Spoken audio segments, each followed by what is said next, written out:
सकाळची वेळ होती. बायकोच्या सांगण्यावरून मोठा मुलगा विकास आपल्या आईवर ओरडत म्हणाला, आई, मी तुला किती वेळा सांगितले आहे की तू माझ्या मुलीला काही पण शिकवू नकोस. तेव्हा अरुणाबाईला त्याच्या अशा टोचून बोलण्यावर धक्काच बसला आणि ते आपल्या मुलाला म्हणाल्या, पण बेटा, मी चिवला असं काय वाईट शिकवलंय की तुला इतका राग येतोय? इतक्यात त्यांची मोठी सून सोनाली बाहेर आली आणि म्हणू लागली, आई, आज सकाळपासून आमची मुलगी तुमच्या गावातल्या भाषेत बडबड करत आहे. तिला इंग्रजी चांगल्या प्रकारे शिकता यावं म्हणून आम्ही तिला इतक्या महागड्या इंग्रजी माध्यमाच्या प्ले स्कूलमध्ये शिकवतोय, जेणेकरून ती इंग्रजी चांगल्या प्रकारे शिकू शकेल आणि पुढे कॉन्व्हेंट शाळेत प्रवेश घेऊ शकेल. पण तुम्ही आमच्या सर्व प्रयत्नांना खीळ घालत आहात. अरुणाबाई आपल्या मुलाचे आणि सुनेचे हे शब्द आश्चर्याने ऐकत होत्या आणि इतक्यात त्यांची सून नवऱ्याला म्हणाली, अहो, तुमच्या आईची असंस्कृत गावंढळ भाषा आमच्या मुलीचे भविष्य उद्ध्वस्त करेल. त्यासाठी मी कितीतरी स्वप्न पाहिली आहेत. तुमच्या आईला आमच्या मुलीपासून दूर राहायला सांगा. अरुणाबाई खूप वेळापासून आपल्या सुनेचे असभ्य शब्द ऐकत होत्या आणि मोठी सून अखंडपणे बाणासारखे टोचणारे शब्द बोलत होती आणि समोर मोठा मुलगा विकास शांतपणे उभा होता, किंवा त्याऐवजी तो आपल्या पत्नीच्या वागण्याला संमती देत होता. 6 महिन्यापूर्वी पतीच्या निधनाचे दुःख सहन करत असलेल्या अरुणाबाई ज्या दररोज आपल्या सुनांच्या टोमण्याला बळी पडतात. अरुणाबाई यांना 2 मुले आणि सुना आहेत. मोठा मुलगा विकासला एक मुलगी आहे, जिला सर्वजण प्रेमाने चिऊ म्हणतात, आणि धाकटा मुलगा लोकेश याचे वर्षभरापूर्वीच लग्न झाले आहे. झालं असं होतं की अरुणाबाई काम करत असताना अनेकदा त्यांच्या गावची लोकगीते गुणगुणत असतात आणि ह्या गाण्यांशी निगडीत त्यांच्या बालपणीच्या आठवणींना उजाळा देत असे. एके दिवशी चिऊने तिच्या आजीला हे गाणे गुणगुणताना ऐकले आणि त्यांच्यासारखी तीही तेच गाणे तोडक्या मोडक्या शब्दात म्हणू लागली आणि त्यामुळेच मोठ्या सुनेने एवढा मोठा गदारोळ केला. वास्तविक हा मुद्दा केवळ निमित्त ठरला. सासूवरच वर्चस्व गाजवायला सुनेला माहीत होतं की तिची सासू खूप साधी आहे, त्यामुळे त्यांना दाबण्यासाठी रोज कुठला ना कुठला मुद्दा मांडून ती भांडण सुरूच करायची. आणि आपल्या पत्नीचे म्हणणे बरोबर आहे असे विकास नेहमी मानत असे. आता तर आपल्या मोठ्या जाऊबाईला बघून धाकटी सुनई सासूचा अजिबात आदर करत नाही. पण पतीच्या निधनानंतर अरुणाबाईंनी आपले ओठ बंद ठेवणेच योग्य मानले. हे पहिल्यांदा झाले नव्हते की अरुणाबाईंना कमी शिकलेल्या असल्यामुळे गोष्टी ऐकाव्या लागल्या नाहीत. कारण त्याला होते, अरुणाबाई गावातील सरकारी शाळेत शिकलेल्या होत्या, जिथे इंग्रजी विषयाकडे विशेष लक्ष दिले जात नाही. वर खेड्यापाड्यात राहिल्यामुळे त्यांच्या भाषेवर ग्रामीण शब्दांचा प्रभाव होता. लग्नानंतर त्यांना काही वर्षे त्यांच्या नणंदाकडून अडाणी आणि असंस्कृत असल्याबद्दल टोमणे मारले जात होते. आणि आता जेव्हा सुशिक्षित आणि नोकरी करणाऱ्या आईवडिलांची मुलगी सोनाली अरुणाबाईंची सून म्हणून घरात आली, सुनेच्या रूपात ती घरात आली, आणि तेव्हापासून अरुणाबाईला टोमणे मारण्याची जबाबदारी सोनालीने खूप चांगल्या प्रकारे निभावली. इतकी वर्ष सतत अपमानास्पद शब्द ऐकल्यानंतर अरुणाबाईचा आत्मविश्वासही खूप कमी झाला होता. आता कुणाशी बोलायला त्यांना संकोच वाटत होता. कधी कधी त्या स्वतःला विचारायच्या, मी खरंच शिकलेली नाही का? मी अशिक्षित आहे का? अरुणाबाई एका छोट्याशा गावातील एका सामान्य कुटुंबातील होत्या. त्यांच्या जन्मावर त्यांची आजी मोठ्याने रडली होती, कारण 2 मुलींनंतर तिसऱ्यांदा मुलीचा भारही कुटुंबावर पडला. आजी घराच्या प्रमुख होत्या. वडील आजीच्या सर्व गोष्टी पाळत असत, तर आईचे आयुष्यही आजीच्या सांगण्यानुसार चालत होते. आईला कधीच काही बोलण्याचा अधिकार नव्हता. आजी सांगेल ते आई बाबांना करावं लागत असे. त्यामुळे तिन्ही बहिणींचं आयुष्यही आजीच्या सांगण्याप्रमाणे चालत होते. शिक्षण घेऊन स्वतःच्या पायावर उभं राहायचं हे अरुणाबाईचं लहानपणापासूनच स्वप्न होतं. पण गावातल्या सरकारी शाळेतून 7वी पास होतच आजीचा आदेश आला की आता मुलीची शाळा बंद करायला हवी आणि तिने अभ्यास थांबवून घरातील कामे करण्यास सांगितले. पण बाबा, मला अभ्यास करायचा आहे, मला अजून शिकायचे आहे, मला काहीतरी करायचे आहे, असे अरुणा म्हणाली. तर आजी रागीट आवाजात म्हणाली, तू 7वी पर्यंत शिक्षण घेतले आहेस तरी डोक्यावर बसली आहेस. जर तुम्ही जास्त शिकल्या तर तुमच्या जीभी कात्रीसारख्या चालतील. आपल्याला काय आणि कोणतेही दिवस पाहावे लागेल माहीत नाही. म्हणून आता घरच्या घरी शिवणकाम आणि भरतकाम शिका. अरुणाच्या सर्व विरोधाला न जुमानता वडिलांनी आजीच्या सांगितल्याप्रमाणे केले. अरुणाने शिकवून सवरून स्वावलंबी होण्याचे सांगितले तेव्हा आता स्वतःच्या घरात अभ्यास करा आणि लिहा आणि स्वावलंबी बना असे सांगून ही गोष्ट बाजूला सारली गेली. अरुणा अवाक झाली हा विचार करून की हे घर कोणाचे आहे जिथे मी जन्म घेतला आणि आता मी जिथं राहत आहे.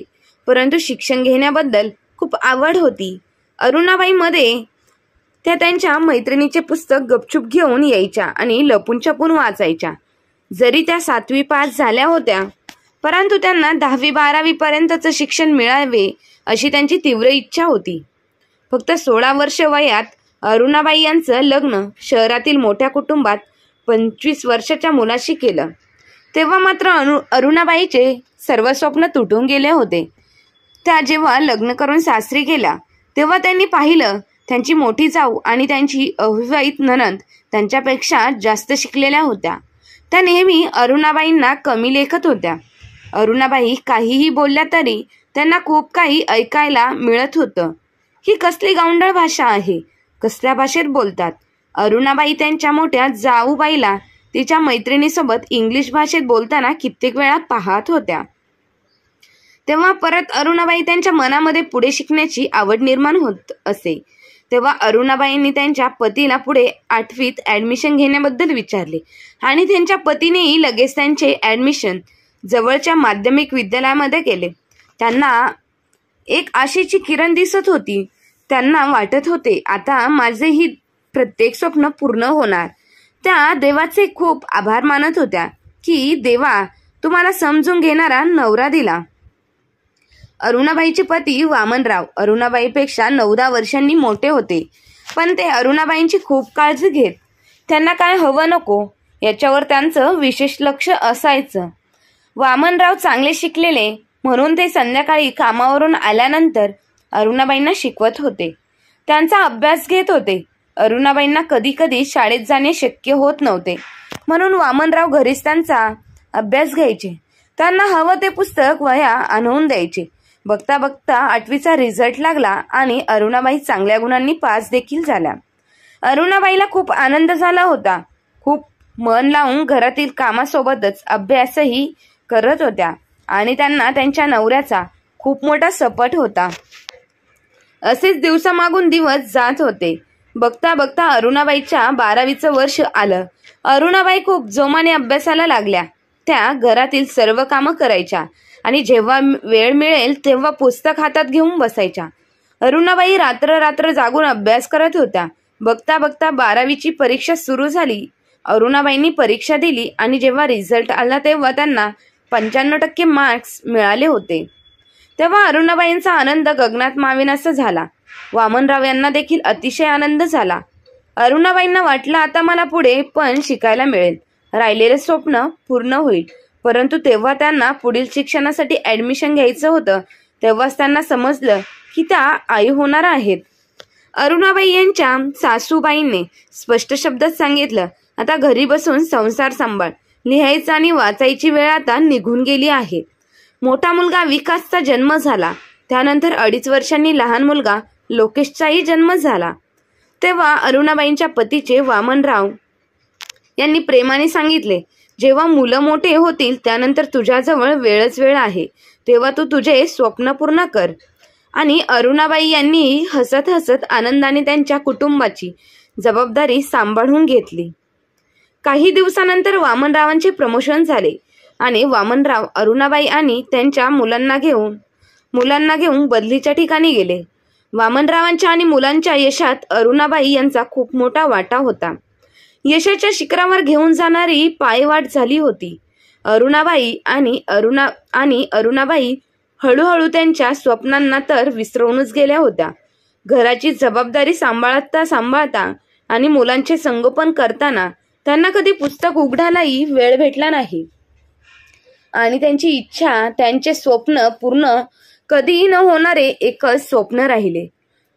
हळूहळू मुलंही मोठे होत चालले होते. तेही त्यांच्या जबाबदाऱ्या सांभाळून लागले होते. आणि अशातच काळाने त्यांच्यावर घात आणि वामनराव यांना हृदयविकाराचा झटका आला. त्यांना रुग्णालयात दाखल करण्यात आले आणि काही दिवसांतच त्यांनी या जगाचा निरोप घेतला. आणि त्या दिवसापासूनच अरुणाबाईचे आयुष्य बदलले. दोन्ही मुलांचे लग्न झाले. 2 सुना घरात आल्या आणि घरातल्या कुरबुरी वाढू लागल्या. भांडण होऊ लागले. आणि आज जेव्हा मुलाच्या आणि सुनेच्या तोंडातून अपमानास्पद शब्द ऐकून त्यांचा संयम उत्तर देऊन गेला. त्या एकांतात जाऊन खूप रडल्या. नंतर त्या स्वतःला सांभाळत नेहमीप्रमाणे त्यांच्या कामात व्यस्त झाल्या. संध्याकाळी अरुणाबाई खरेदी करण्यासाठी बाजारात गेल्या. तेव्हा लोकांच्या गर्दीमध्ये अचानक एक आवाज त्यांच्या कानात ऐकू आला. अरुणा, ए अरुणा. अरुणाबाई यांना हा आवाज ओळखीचा वाटला. नंतर त्या एकदम म्हणाल्या, सुजाता. मागे वळून पाहिले तेव्हा सुजाता उभी होती. एवढ्या वर्षांनी त्यांची लहानपणीच्या मैत्रिणीला भेटून अरुणाबाईच्या चेहऱ्यावर लहान मुलांप्रमाणे हसू आलं. चल, जवळच्या रेस्टॉरंटमध्ये जाऊन बसूया, सुजाता म्हणाली. तेव्हा अरुणाबाई म्हणाल्या, एवढ्या वर्षानंतर तू इकडे याच शहरात भेटशील, मला तर याची कल्पनाही नव्हती. तेव्हा सुजाता म्हणाली, अरुणा, माझी इकडे मुलींच्या कॉलेजमध्ये प्राध्यापक म्हणून पोस्टिंग झाली आहे. त्यामुळे माझ्या पतीचे सुद्धा इकडेच ट्रान्सफर करून घेतले आहे. आणि मुलं पण माझे आता सेटल आहेत. दोघं पण आता चांगली नोकरी करत आहे. अरुणा, तू सांग, तू आजकाल काय करत आहेस? खूप मोठमोठे स्वप्न होते तुझे. कुठे नोकरी करत आहेस का? तुझ्या स्वप्नांचा बिझनेस आहे का? सुजाताचा प्रश्न ऐकून अरुणाबाई एकदम शांत झाल्या. चेहऱ्यावर चिंतेचे हावभाव दिसत होते आणि विचार करत होत्या, काय स्वप्न पण होते का माझे? नंतर आठवलं, हो, स्वप्न तर खूप मोठे मोठे होते माझ्या डोळ्यात. विचार करत असताना डोळे अश्रूंनी भरले आणि रडत रडत अरुणाबाई म्हणाल्या, माझे स्वप्न पूर्ण करणारा माझा नवरा आता ह्यात नाही सुजाता. 1 वर्षापूर्वी ते मला एकटीला सोडून ह्या जगाचा निरोप घेऊन निघून गेले. ही बातमी ऐकून सुजाताला धक्का बसला. अरुणाबाईचे अश्रू पुसत सुजाताने तिला मिठी मारली. थोड्या वेळानंतर सुजाताने विचारलं, मग तू स्वावलंबी होण्याचा विचार का केला नाहीस? स्वतःचं शिक्षण पूर्ण करून शिक्षिका होण्याचं स्वप्न होतं माझं. लग्नाच्या अगोदरच आजीच्या बंधनात राहिले. लग्नानंतर सासूबाईने संसार सांभाळण्याची जबाबदारी दिली होती. आता मुलांचे लग्न झाले आहे, तर आता सुनांच्या तालावर नाचत आहे. सुना नोकरी करत आहे. त्यामुळे मी आजपर्यंत घरातील स्वयंपाक, घर सांभाळत आहे. त्यातल्या त्यात गावंढळ भाषा, अशिक्षित आहेत असे कित्येक टोमणे ऐकावे लागत, ते वेगळेच. आणि आता तर वय झालं आहे. ह्या वयात मी शिक्षणही घेऊ शकत नाही. स्वप्न पूर्ण झाले नाहीत, हाच कित्येक वर्षापासूनचा पश्चाताप अरुणाबाई याच्या अश्रूमधून आज वाहू लागला. सुजाता थक्क होऊन अरुणाबाई यांना पाहू लागली. नंतर अचानक रागात म्हणाली, का अजून कुठं वेळ संपलेली आहे? आणि काय झालं आहे तुझ्या वयाला? परंतु सुजाता, आता मी माझे स्वप्न पूर्ण करण्यासाठी बाहेर जाईल, तेव्हा सर्वात अगोदर तर माझ्या घरातील लोक माझ्यावर हसतील आणि जग हसू होईल, ते वेगळंच. अरुणा, तू तर अशी नव्हतीस. माझी मैत्रीण लक्ष्मी तर कधीच हार पत्करणारी नव्हती. माझं म्हणणं नीट ऐक. लोक एका दिवशी हसतील, दुसऱ्या दिवशी बोलतील आणि तिसऱ्या दिवशी विसरून जातील. तू लोकांचा विचार करू नकोस. तू तेच कर जे तुझ्या मनात आहेस, ज्याने तुझ्या मनाला आनंद भेटतो. ही गोष्ट नेहमी लक्षात ठेव. आयुष्यात तुझं आहे, लोकांचं नाही. अरुणाबाईंनी त्यांच्या आतील चंचल आणि निडर मुलीला जागं केलं, जी तिच्या आजीसमोर बोलण्याची हिंमत करत होती. त्यामुळे आज पण ती सर्व काही करू शकते. जे ती त्यावेळी करू शकत होती. होऊ शकत पहिल्या प्रयत्नात यश नाही भेटणार, परंतु तू हिम्मत, धीर सोडू नकोस. हार कधीच पत्करू नकोस. यश तुझ्या पायांशी लोटांगण घेईल. सुजाताने देखील व्हिजिटिंग कार्ड अरुणाबाईला दिलं आणि म्हणाली, जेव्हा पण तुला गरज वाटेल तेव्हा तुझं शिक्षण पूर्ण करायचं आहे तेव्हा मला येऊन भेट. नक्कीच मी तुझ्यासाठी कॉलेजमध्ये स्वतंत्र क्लासेसची सोय करेल. मैत्रिणीच्या शब्दांनी अरुणाबाईंना तर आयुष्य जगण्याचा नवीन रस्ताच भेटला. त्यांना असं वाटलं होतं जसे त्यांना कोणीतरी गाढ झोपेतून जागा केलं आहे.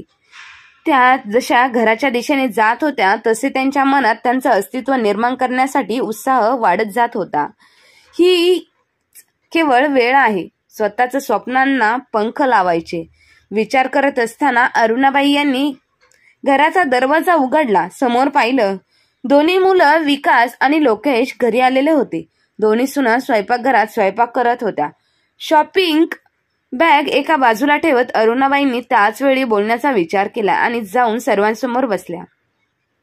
दोन्ही सुना पण बाहेर आल्या. बरं झालं तुम्ही सर्वजण इकडेच बसले आहात. मला तुमच्याशी काही बोलायचं आहे, अरुणाबाई म्हणाल्या. दोन्ही मुलं अरुणाबाईंचे बोलणे ऐकून गोंधळलेले आणि म्हणाले, काय झालं आई, काय बोलायचं आहे?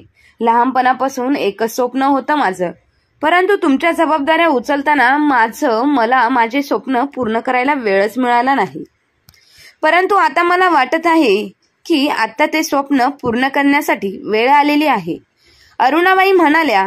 तेव्हा विकास म्हणाला, आई स्पष्ट शब्दामध्ये सांग, काय म्हणायचं आहे तुला? अरुणाबाई म्हणाल्या, मला पुढे शिक्षण घेण्याची इच्छा आहे. अरुणाबाईंनी त्यांचं म्हणणं त्यांच्या मुलांना आणि सुनांना सांगितलं. तेव्हा सर्व लोक चकित झाले. देवाच्या मंदिरात जाणे आणि भजन कीर्तन करण्याच्या वयात हे काय हट्ट करत आहेत? मोठी सून अतिशय रागात म्हणाली, आई तुझी तब्येत तर ठीक आहे ना? हे काय बरळते आहे तू? मोठ्या आवाजात मोठा मुलगा विकास म्हणाला, हो मी बरी आहे. आणि हे काय बोलण्याची पद्धत आहे विकास? शेवटी माझे पण काही स्वप्न होते, काही इच्छा होत्या माझ्या मनात, आणि जर त्या इच्छा आता मी पूर्ण करण्याचे स्वप्न पाहत आहे तर त्यात चुकीचं काय? यात बरोबर काय आहे आई? लोकेशचा आवाज आला. तू या वयात शिक्षण घेण्यासाठी घरातून बाहेर जाणार तेव्हा आजूबाजूचे लोक काय म्हणतील? आणि माझी सासूरवाडी पण या शहरात आहे, तिकडे माझी काय प्रतिष्ठा राहील? आणि माझे मित्र तर माझ्यावर हसतील, माझी चेष्टा करतील. लहान सून तरी कुठं गप्प बसणार होती.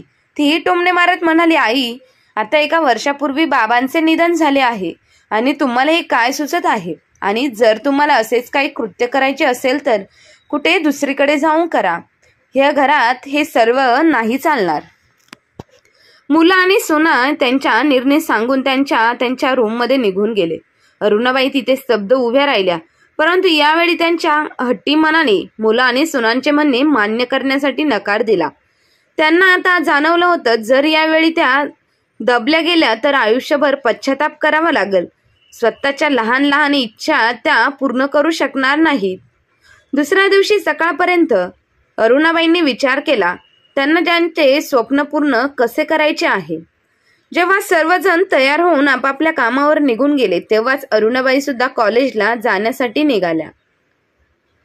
कॉलेजमध्ये पोहोचल्या तेव्हा प्रिन्सिपल ऑफिसच्या बाहेर नेम प्लेटवर मोठ्या अक्षरात लिहिले होते, डॉक्टर सुजाता धर्माधिकारी. मनातल्या मनात विचार करत होत्या की किती अभिमान वाटत असेल सुजाताला स्वतःवरती. तेवढ्यात गार्ड येऊन म्हणाला, कोणाला भेटायचं आहे तुम्हाला? प्रिन्सिपलला भेटायचं आहे, अरुणाबाई यांनी सांगितलं. तेव्हा गार्ड त्यांना ऑफिसमध्ये घेऊन गेला. अरुणाबाई यांना पाहून त्यांच्या स्वप्नाकडे पाऊल पुढे टाकताना पाहून सुजाताला अतिशय आनंद झाला. अरुणाबाई यांचं प्रथम वर्षात प्रवेश घेण्यासाठी फॉर्म भरून घेतला. परंतु जेव्हा अरुणाबाई यांनी त्यांच्या मैत्रिणीला घरातील परिस्थितीबद्दल सांगितले, त्यामुळे त्या दररोज क्लासमध्ये प्रेझेंट राहू शकत नाही, तेव्हा सुजाता विचार करत हरवली. त्यानंतर लगेच चेहऱ्यावर हसू आणून म्हणाली, याचा पण पर्याय आहे माझ्याजवळ. जे विद्यार्थी क्लासेसमध्ये दररोज येऊ शकत नाही त्यांच्यासाठी आम्ही व्हिडिओच्या मार्फत शैक्षणिक सुविधा उपलब्ध करून देतो. उद्यापासूनचे क्लासेस लेक्चरचे व्हिडिओ तुझ्या मोबाईलवर पाठवले जातील. त्यामुळे तुला फक्त कॉलेजमध्ये परीक्षा देण्यासाठीच यावे लागेल. दुसऱ्या दिवशी सकाळी अरुणाबाई यांचा मुलगा आणि सून कामावर गेल्यापासून त्यांनी अभ्यास करायला चालू केलं. शिक्षणाची आवड असलेल्या अरुणाबाई रात्री सुद्धा अभ्यास करण्यासाठी 2 तास काढू लागल्या. दोन्ही सुनांना कधी कधी संशय येत होता, आई आजकाल मोबाईल फोनचा जास्त वापर करत आहे आणि कुठं येतं जास्त पण नाही. नंतर दोघी पण दुर्लक्षित करत होत्या. इकडे सुजाता कॉल करून अरुणाबाई यांना अभ्यासाबद्दल माहिती देत होत्या. अभ्यास करून करून अरुणाबाई यांचा आत्मविश्वास आता परत येऊ लागला. वेळ निघून जात होती. पाहता पाहता आता 3 वर्ष पूर्ण झाले. आज अरुणाबाई खूप बेचैन झाल्या होत्या, कारण आज त्यांच्या परीक्षाचा निकाल लागणार होता. स्वयंपाकघरात काम करत असताना अरुणाबाई याबद्दल विचार करत होत्या. तेवढ्यात सुजाताचा कॉल आला. अरुणा, तू आजचे बातमीपत्र वाचले आहे का? अगं तू कमाल केली आहेस. ग्रॅज्युएशनच्या 3ऱ्या वर्षातील परीक्षामध्ये तू संपूर्ण राज्यात प्रथम क्रमांक पटकावला आहेस. अरुणा, तू परिस्थितीसोबत झगडून फक्त ग्रॅज्युएशनच पूर्ण केलं नाहीस, तर पहिला क्रमांक मिळवून तुझ्यासारख्या दुसऱ्या स्त्रियांना एक उत्तम उदाहरण दिले आहेस. अरुणाबाई यांनी लगेच जाऊन न्यूजपेपर विकत घेतला. पाहिलं तेव्हा न्यूजपेपर व पहिल्या पानावर त्यांच्या फोटोसोबत एक हेडलाईन न्यूज होती. शिक्षण करण्यासाठी वय नसतं. तुम्हाला हवं असेल त्या वयात तुम्ही शिक्षणाकडे परतू शकतात. अशा गोष्टींना प्राधान्य देण्यासाठी हातभार लावला आहे. 50 वर्षाच्या अरुणाबाई यांनी न्यूजपेपरवर त्यांचं नाव आणि फोटो पाहून त्यांना अतिशय आनंद झाला होता. आज त्यांच्या डोळ्यातील चमक आणि चेहऱ्यावर समाधानाची भावना दिसत होती. ती या अगोदर कधीच दिसली नाही. अरुणाबाई मनातल्या मनात विचार करत होत्या. जेव्हा त्या ही गोष्ट त्यांच्या मुलाला आणि सुनांना सांगितली आणि न्यूजपेपर पाहिला, पानावर त्यांचा फोटो आलेला दाखवतील, तेव्हा त्यांना जाणीव होईल त्यांच्या आईला शिक्षण घेण्यासाठी नकार दिल्यामुळे आणि शिक्षणापासून वंचित ठेवण्याची त्यांनी किती मोठी चूक केली आहे. आज माझी मुलं माझ्यामुळे त्यांची मान ताठ करून फिरतील. विचार करत असताना त्या खूप उत्साही झाल्या होत्या. त्यांना आता वाट पाहणे अशक्य झाले होते. संध्याकाळी जेव्हा त्यांची मुलं आणि सुना जॉबवरून घरी परत आले, तेव्हा त्यांनी त्यांच्या मुलांसमोर न्यूजपेपर ठेवला. मोठा मुलगा विकास न्यूजपेपर पाहून चकित झाला आणि राग त्याच्या डोळ्यात स्पष्ट दिसत होता. आई, तुला हे सर्व करून काय सिद्ध करायचं आहे? आम्ही अगोदर पण तुला हीच गोष्ट समजावून सांगितली होती. ही सर्व नौटंकी करायची होती तर दुसरीकडे जाऊन कर. न्यूजपेपर पाहून मोठी सून म्हणाली, अरेच्छा, तरी मी विचार करत होते, एवढ्या दिवसांपासून आई मोबाईल फोनवर काय करत आहेत, तर हे चाळे करत होत्या. मोबाईलवर सुनबाई थोडं अवाक्य राहून बोल. ही कोणती पद्धत आहे माझ्याशी बोलण्याची? अरुणाबाई यांनी विरोध केला. मोठ्या सुनबाई, जोपर्यंत मी शिक्षण घ्यायला चालू केलं नव्हतं तोपर्यंत तू मला गावंढळ म्हणत होतीस आणि दिवसभर तू मला यासाठी टोमणे मारत होतीस. आता मी शिक्षण क्षेत्रात नाव कमवत आहे तर तुला त्याची लाज वाटत आहे. माझी शिक्षण घेणे तुला चाळे आणि वाईट कृत्य वाटत आहे. तुम्ही सर्वजण नोकरी करण्यासाठी निघून जातात. त्यानंतर मी घरातील सर्व कामं करून माझा अभ्यास करत होते. माझं हे स्वप्न तर मला अगोदरच पूर्ण करायचं होतं, परंतु माझ्या मुलांसाठी मी माझ्या स्वप्नांचा विसरून गेले होते. नंतर अरुणाबाईंनी त्यांच्या मुलाकडे पाहून म्हणाल्या, तुम्हा दोघांच्या यशात मी माझं यश पाहिलं होतं. जेव्हा तुम्ही शाळेत असताना वर्गातून प्रथम क्रमांक मिळवून यायचे, तेव्हा मला वाटत होतं मी जिंकले आहे. परंतु या गोष्टीची जाणीव मला आज झाली की किती चुकीची होते मी. माझ्या मुलांसाठी माझे स्वप्न विसरले होते. अश्रूंनी भरलेल्या डोळ्यांनी अरुणाबाई बोलत होत्या. परंतु आता बस झालं. आता यापुढे मी BEdचे शिक्षण पूर्ण करणार. मी आता थांबणार नाही. एवढ्या बोलण्यावर लहान मुलगा लोकेश चिडला आणि म्हणाला, आई, जर तुला हे सर्व करायचं आहे तर तू आत्ताच्या आत्ता दुसरीकडे जाऊन राहा. हे तमाशे आता आम्हाला सहन होणार नाही.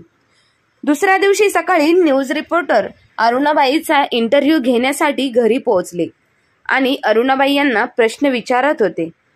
रिपोर्टरने प्रश्न विचारला, तुम्ही यापुढे काय करायचे ठरवले आहे? तेव्हा अरुणाबाई म्हणाल्या, मी पुढे BEdचे शिक्षण पूर्ण करणार आहे आणि त्यासोबत माझे कोचिंग क्लासेसचे इन्स्टिट्यूट चालू करणार आहे. रविवार होता. लहान मुलगा, मोठा मुलगा आणि सुना सर्वजण घरीच होते. त्यांच्या आईला इंटरव्ह्यू देताना पाहून त्यांच्या मनात खूप राग येत होता, परंतु न्यूज रिपोर्टर समोर काहीच बोलू शकले नाही. जेव्हा न्यूज रिपोर्टर गेले तेव्हा ते त्यांच्या आईवर ओरडत होते. आई, हे तमाशे किती दिवस चालणार आहे? मोठा मुलगा विकास म्हणाला. तेव्हा अरुणाबाई यांनी उत्तर दिलं, आता फक्त काही दिवस, जास्त दिवस नाही.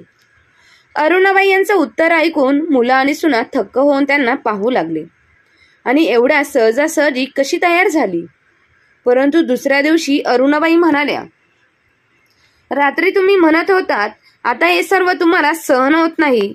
जर मला काही करायचं आहे तर मी दुसरीकडे जाऊन राहावं आणि तिकडे हवं ते करावं. त्यामुळे मी आता निर्णय घेतला आहे. आता जायचं असेल तर तुम्ही लोक घर सोडून निघून जा. मी नाही जाणार, कारण हे घर माझे आहे आणि येणाऱ्या आठवड्यात मी याच घरात कोचिंग क्लासेस चालू करणार आहे. त्यामुळे होईल तेवढ्या लवकरच तुमच्या राहण्याची सोय करा. अरुणाबाई त्यांच्या मुलांच्या डोळ्यात पाहून म्हणाल्या. अरुणाबाईंचं बोलणं ऐकून मुलं आणि सुना भावनिक झाले. ते चकितही झाले होते. त्यांच्या आईला एवढा आत्मविश्वास एकाकी कुठून आला? मोठी सून आता काही बोलणार होती. तेवढ्यातच अरुणाबाई म्हणाल्या, सुनबाई, माझं बोलणं अजून संपलेलं नाही.